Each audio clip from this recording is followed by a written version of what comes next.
This channel does not promote any violent, harmful, or illegal activities. All content provided by this channel is meant for an educational purpose only. রামনবমীর দিন মুর্শিদাবাদে হিংসার আশঙ্কা BJP বিধায়কের ওয়াকফ bill pass হলেও মুর্শিদাবাদে আগুন জ্বলতে পারে।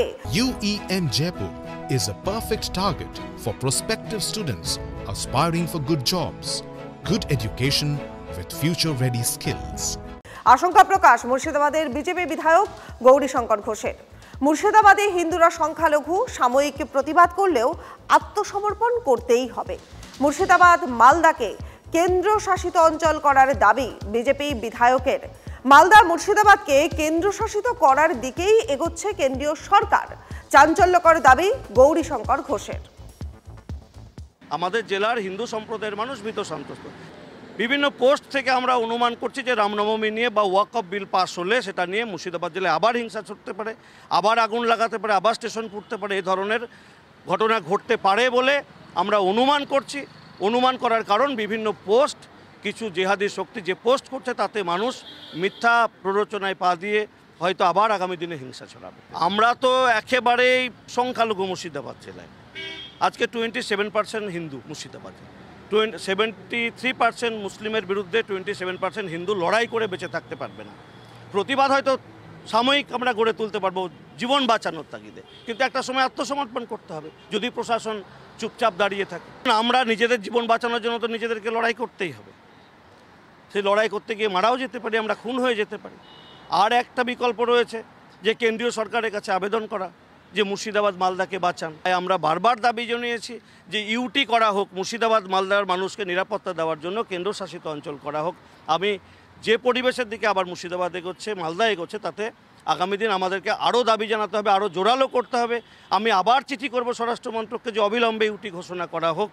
এবং আমাদের কাছে যতটুকু খবর, কেন্দ্রীয় গোয়েন্দা সংস্থা যে রিপোর্ট কেন্দ্র সরকারকে দিয়েছে এবং আমাদের কাছে সেই সূত্রেই খবর যে আগামী দিনে ইউটি হওয়া অসম্ভব কিছু নেই, ইউটির দিকে এগোচ্ছে মুর্শিদাবাদ মালদা। আমি আবার চিঠি করব কেন্দ্র সরকারের কাছে যে অবিলম্বে মুর্শিদাবাদ এবং মালদা জেলাকে হয় উপদ্রুত এলাকা ঘোষণা করা হোক, নাহলে 355 রায় আনা হোক, না হলে ইউটি করা হোক। চাঞ্চল্যকর মন্তব্য গৌরীশঙ্কর ঘোষের। মুর্শিদাবাদের মানুষ ধর্মনিরপেক্ষ। একবার কেন বারবার কেন্দ্রকে চিঠি দিক, কেন্দ্রর চিঠির কোনো গুরুত্ব দেবে না, পাল্টা ভরতপুরের তৃণমূল বিধায়ক হুমায়ুন কবির।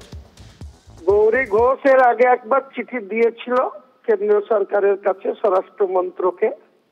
আবার চিঠি দিবেন বলছেন। ওনাকে বলুন মাসে 1 ডজন করে চিঠি কেন্দ্র সরকারের কাছে পাঠাক, তবুও কেন্দ্র সরকার ওর চিঠির কোনো গুরুত্ব দেবে না। আর উনি মুর্শিদাবাদ জেলায়, মুর্শিদাবাদ 64 বিধানসভার বিধায়ক আছেন, সম্মানীয় বিধায়ক, আমার কলিগ। সেক্ষেত্রে ওনাকে কেউ চমকায়ও না, ধমকায়ও না, কেউ ওকে মারবও বলে না। আর ওর অত আকাত নাই, ওর অত হিম্মত নাই যে মুর্শিদাবাদ জেলায় ও আইন শৃঙ্খলার অবনতি করে দেবে। আশঙ্কা অনেকেই করতে পারে, কিন্তু মুর্শিদাবাদ জেলার মানুষ সেকুলার মানুষ, ধর্মনিরপেক্ষতায় বিশ্বাসী।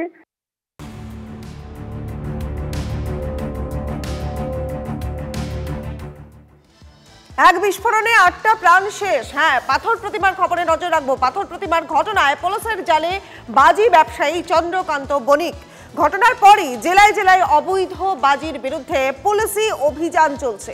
এমন ঘটনা ঘটলে যা দেখে অভ্যস্ত রাজ্যবাসী, কিন্তু প্রশ্ন হচ্ছে যে অবৈধ বাজি ব্যবসার কারবারে কি সারা বছর আদেও প্রশাসনের নজরদারি থাকে? তা না হলে কি করে বাড়িতেই বাজি তৈরির মশলাপাতি মজুদ থাকে আর তার জন্য এই ধরনের দুর্ঘটনা ঘটে? কত করে বলবো আমার বাড়ি চল রে, কেউ গেল কোথায় গেলি রে? বাজি বানানো লাইসেন্স থেকে বাজি বানানোর নিয়ম, প্রত্যেকটি জিনিসকেই কার্যত বুড়ো আঙুল দেখিয়ে চন্দ্রকান্ত বণিক বাজি বানানোর প্রশিক্ষণ দিত। আর যারা সেই প্রশিক্ষণ প্রাপ্ত হতো তারপর তাদের তার গোডাউনে কাজ করতে দিত, তার বিনিময়ে দিত প্রতিদিন 350 টাকা। তারা বাজি বানিয়ে দিত আর চন্দ্রকান্ত সেই বাজি বিভিন্ন জায়গায় বিক্রি করত। সেখানে মূলত আলোচনা হয়েছে যে কিভাবে বাজির কারখানাগুলো দুর্ঘটনা এড়ানো যায় এবং তার জন্য কি কি ব্যবস্থা গ্রহণ আমরা করব। তো সেখানে ফ্যাক্টরি ডিপার্টমেন্টের বিভিন্ন যারা এক্সপার্ট ছিল তারা এই প্রোগ্রামটা করেছিলেন, আমরা যা সহযোগিতা করেছি। এবং সেখানে চন্দ্রকান্ত বণিক উপস্থিত ছিলেন। প্রায় 500 জন পার্টিসিপেন্ট এর মধ্যে চন্দ্রকান্ত বণিক অন্যতম উপস্থিতি।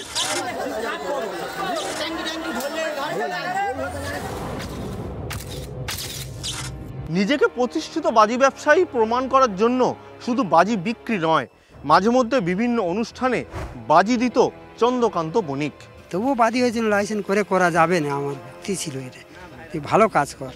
যেহেতু যে আমার ছেলের মতো দেখি তাদের বারণ করেছিল, ওরা নিজের ছেলে নিজের কথা শোনে না, ভাইপোরা শুনেছি যে ও লাইসেন্স করছে এই পর্যন্ত, যে ফায়ার ব্রিগেডের লাইসেন্স নিচ্ছে বা এ করছে এগুলো। ও তো আগে অ্যারেস্ট হয়েছিল, অ্যারেস্ট হওয়ার পর ওকে জিজ্ঞাসা করেন 2022 সালে অ্যারেস্ট হয়েছিল। হ্যাঁ অ্যারেস্ট হয়েছিল, সেটাও আমার কমপ্লেনে, থানাতে কমপ্লেন করার কারণ। কি কমপ্লেন করেছিলেন? যে এখানে এই সব মানে কি বাজি টাজিগুলো বানাচ্ছে, এগুলো এদের কি লাইসেন্স আছে কি না বা না আছে কি। দেখুন, এটা আমি সরাসরি করতে যাওয়া মানে আমার তা সরাসরি বিরোধিতা করা, আর রাজনৈতিকভাবে এরা আমার দল করতো না, একদম স্টেট কার্ড বলছি। প্রতিদিন বাজি বিক্রি আর কখনো কখনো প্রচুর লোকের যাতায়াত শুধুমাত্র বাজি বানানোর জন্য। তারপরেও সব কিছু কি কার্যত প্রশাসনের চোখে পড়ল না, যে কারা আসছে আর কী জন্য আসছে? সব কিছু জেনেও কি কার্যত চুপচাপ ছিল প্রশাসন? পঞ্চায়েতও কি কিছু জানতো না? এই প্রশ্ন উঠছে। ক্যামেরায় কল্যাণ মণ্ডলের সঙ্গে সুশোভন ভট্টাচার্য, TV9 বাংলা।